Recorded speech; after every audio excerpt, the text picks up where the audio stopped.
यहाँ रहे, चाहे वो वर्तमान में माननीय विधायक श्री राम सिंह जी हो, हमारे दल के माननीय सांसद श्री संगमलाल गुप्ता जी हो, हमारे सहयोगी दल अपना दल के सांसद रहे श्री हरिवंश सिंह जी या और जो सांसद रहे हो, विधायक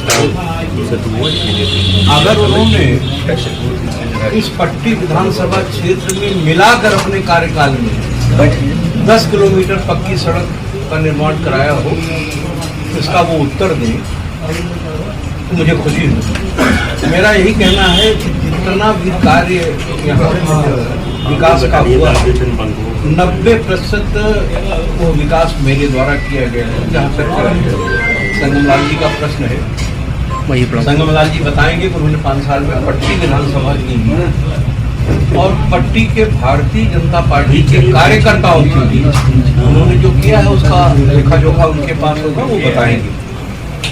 लेकिन जो भी विकास हुआ है वो भारतीय जनता पार्टी की सरकार के कारण हुआ है, देश के यशस्वी प्रधानमंत्री आदरणीय नरेंद्र मोदी जी के कारण हुआ है, उत्तर प्रदेश के यशस्वी मुख्यमंत्री योगी आदित्यनाथ जी के कारण हुआ है। हमारे भारतीय जनता पार्टी को ये धमकाने का प्रयास करता है कि अगर भाई मेरी बात नहीं मानोगे, गलत सही तो बदनाम हो जाएगा। किसी जनप्रतिनिधि का कोई बयान कहीं कोई था, कहाँ मैंने इसको सुना, कौन जनप्रतिनिधि है तो नहीं जानता, लेकिन अगर वो भारतीय जनता पार्टी का कोई प्रतिनिधि है और वो इस तरह की बात करता है तो मैं चाहूँगा कि वो अपने इस वाक्य में सुधार करें और भारतीय जनता पार्टी के कार्यकर्ता को अपना भगवान माने। भगवान इसलिए माने, वो कार्यकर्ता कमल देख के दीवाना हो जाता है, वो कमल देख के बिल्कुल मतवाला हो जाता है। तो आज जो चुनाव हो रहा है लोकसभा का, वो मोदी जी के चेहरे और नाम पर हो रहा है। पूरे भारत में एक मोदी की लहर चल रही है, कमल की लहर चल रही है। चुनाव मतदान की जब मत पड़ेगा और गणना होगी तो कमल ही। जिस तरीके से रवैया है, सत्ता में नहीं है, पावर में नहीं है, लोग चले जाते हैं, आपके मतलब ख्याल में एक पार्टी बदल देता हूँ? कोई अपना माँ बाप अगर बदल सकता हो तो पार्टी बदल देगा। इस बार तो लहर देखिए ना, बहुत सारे लोग बदल रहे हैं। लोकसभा मैंने कहा कि माँ बाप बदलना किसी भी पुरुषार्थी के जहन में नहीं आना चाहिए, उसका धर्म होता है। इसलिए आया किसी दल से आया बहुजन समाज पार्टी से मेरे पास प्रस्ताव आया और ब्रजेश पाठक जी जो हमारे समय वर्तमान में उप मुख्यमंत्री हैं, मैं इनके साथ इन्हीं के कहने पर मायावती जी से मिलने गया। सतीश मिश्रा जी मेरे साथ थे। मायावती जी ने कहा कि आप मेरे दल में आ जाइए, मंत्री हो जाइए और 3 टिकट लीजिए। मैंने मायावती जी से यही कहा कि मैं भारतीय जनता पार्टी में जब आया था तो माननीय कल्याण सिंह जी और माननीय कलराज मिश्रा जी दोनों मुख्यमंत्री और प्रदेश अध्यक्ष, तो मैंने यही कहा था कि मैं भाजपा में ही अपने जीवन भर रहूँगा। मायावती जी से मैंने कहा कि अगर मैं बीजेपी को ये कह के आया था उन्हें धोखा दे दिया तो आपको कैसे विश्वास होगा कि मैं आपके दल में आऊँगा तो जीवन भर, ये मैंने कहा था। और मैं फिर कह रहा हूँ, मैंने गंगा का स्नान किया तो उससे संगम हुआ, जमुना का मेल हुआ, तो गंगा नहाने के बाद तालाब और नाले में स्नान करने की आदत नहीं डालनी चाहिए। इसलिए आपका ये प्रश्न कि आपके मन में दल बदलने की कोई बात आई, उसी तरह से है जैसे संगम के स्नान का आनंद लेने के बाद तालाब के पानी में कोई नहाना नहीं।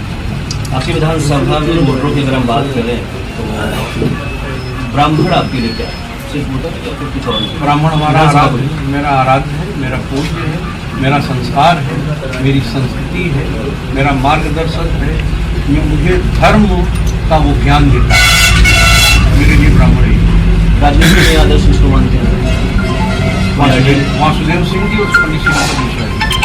आप 96 में विधायक रहे, 2002 में रहे, 2007 में रहे, 2022 में आपको हार का सामना करना पड़ा।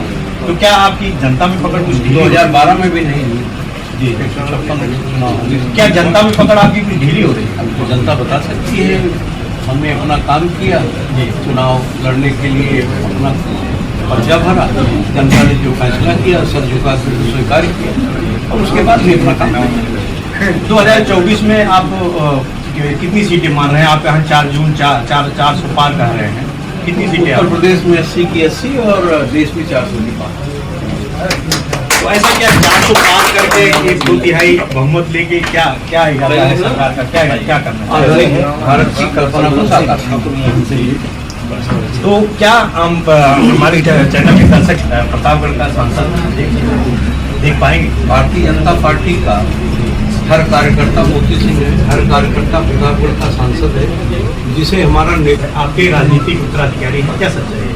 हर पिता का उत्तराधिकारी उसका पुत्र होता है, उसमें कोई कल्पना का प्रश्न ही नहीं। ये राजनीतिक उत्तराधिकारी वैसे तो मैं कह रहा हूँ कि हर पुत्र अपने पिता का उत्तराधिकारी होता है, संपत्ति का है। तो राजनीति कर रहा हूँ तो राजनीति का भी उत्तराधिकारी होना चाहिए। तो जैसे आप कई बार विधायक भी रहे, मंत्री भी रहे और पट्टी विधानसभा में आपकी अच्छी खासी पकड़ भी है, तो लोग कहीं न कहीं बड़ी खबर मिलती है कि यादव वर्ग कुछ आपसे नाराज आता है, इसका कारण क्या? अब वो विचारधारा का अंतर हो सकता है। श्याम बहादुर यादव नहीं है, कई यादव खड़े हैं जिनको मैं नाम से जानता हूँ, पुकारता हूँ, मुझसे मिलते हैं, मेरे साथ रहते हैं, मेरे साथ ध्यान देते हैं। जरूरत पड़े तो शायद अपने माता पिता को छोड़कर किसी को भी छोड़ सकते हैं। राजकमल यादव यहाँ बहुत बड़े आदमी है, श्याम बहादुर यादव है, कई मिलेंगे आपको। राम मरण अब कई है, मतलब गिनाएंगे तो 1000 तो हो ही जाएंगे। मैं किसी अपराधी के साथ नहीं रहता, चाहे वो जिस जाति का हो। जी, वो यादव अपराधी है तो अपराधी है, वो दूसरी जाति का अपराधी है। पट्टी के इंसान को हम किसी जाति में नहीं बांटते हैं। पट्टी के इंसान को हम अपने परिवार का सदस्य मानते हैं, हम उसको उसका मानते हैं, हम अपने को उसका मानते हैं। चाहे वो 5 साल का बच्चा हो, जन्म लिया बच्चा हो, चाहे वो हमारा बुजुर्ग, सबका विश्वास ये है, हमारा सपना है और ये हमारा संकल्प भी है। इसलिए कौन किसके खिलाफ रहता है उसकी विचारधारा होगी। उसे कमल नहीं पसंद है तो जो पसंद होगा उसके साथ रहे। उसका ये मतलब थोड़ी है कि कोई इंसान शाह है, मेरे मुंह से जो निकले उसको अंतिम व्यक्ति माने। मेरी कोशिश होनी चाहिए कि पट्टी का अंतिम व्यक्ति विकास को स्वीकार करे और विकास को स्वीकार करे तो कमल को स्वीकार। अभी कल परसों में समाजवादी पार्टी के राष्ट्रीय अध्यक्ष अखिलेश यादव जी मुख्तार अंसारी के घर गए, तो आप इसको किस नजरिए से? किसी राजनेता को किसी अपराधी को शहीद मान के अपनी संवेदना व्यक्त करने के लिए नहीं जाना चाहिए, इससे सबको बचना चाहिए। तो आप जब विधायक थे, मंत्री थे, तब में और अब में पट्टी विधानसभा के विकास में क्या आप बताओगे? 2 वर्षों से मेरे देखने में कोई विकास नया नहीं जुड़ा है। जो हम छोड़ गए थे वो हो रहा है और उसमें उसका जो अंतर है इसको बेहतर पट्टी की जनता बताएगी। इसको हम अपने मुँह मियां मिट्टू बने उससे कोई फायदा नहीं। तरह मैं कह रहा हूँ कि पट्टी का 90% विकास भारतीय जनता पार्टी हुकूमत का और मोती सिंह की प्रयास का है।